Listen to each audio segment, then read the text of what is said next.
Komento netong si LA Tenorio sa isang panayam na kinatuwa ng ilang PBA fans sa kabila ng pagkatalo ng Magnolia kontra San Miguel. Yan ay matapos mong i-like ang video na ito, mag-subscribe sa ating channel at pakidamay na rin ang ating opisyal na Facebook page. Last Friday nga mga bulero, na maraming SMB fans ang paniguradong natulog ng masaya matapos may pagpatuloy ng Beermen ang kanilang 3-game winning streak ngayong regular season kalaban ng Magnolia. Pero sa kabila nga ng malaking panalo na yan para sa koponan ni Austria, namin pa rin neto sa isang panayam ang ilan sa mga nakita niyang butas kung bakit nagawa pa rin ng Magnolia na makabalik sa nasabing laban. Well, I think we're having a hard time to contain their pick and roll because they are always involving Junmar, and because some of the players trying to extend their defense on their perimeter.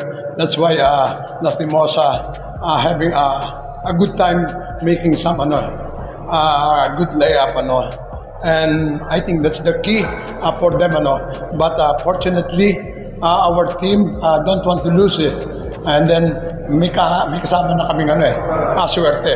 Imagine our leading the first half by 14 or 15 points, and all of a sudden wipe out going to the last few minutes of the fourth quarter.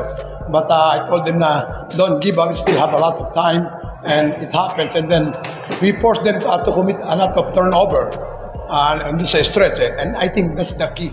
Samantala sa kabilang banda, matapos ang laban na nahingan din ng opinyon nitong si LA Tenorio, kung saan kahit nabigaw ang hotshots na may panalo ang ball game, marami pa rin ang natuwa, especially dito sa naging komento ni Teniente patungkol sa ipinakita ng kanyang mga bata.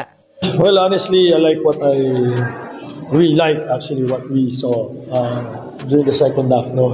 Tulad na sinabi ko sa team, yung second half, yun yung dapat na game namin, from start to finish. We cannot afford to give a team like San Miguel early lead like that. Our chances of winning pag gano'n na mangyayari, medyo mahihirapan talaga kami. But again, hats off to all the players. They fought back. We even had the lead end of the third quarter. And then fourth quarter, it was really a close game. So I think those kind of games will, tulad na sinabi ko again sa mga players, those kind of games will get us to the next level, and we definitely will get better from this.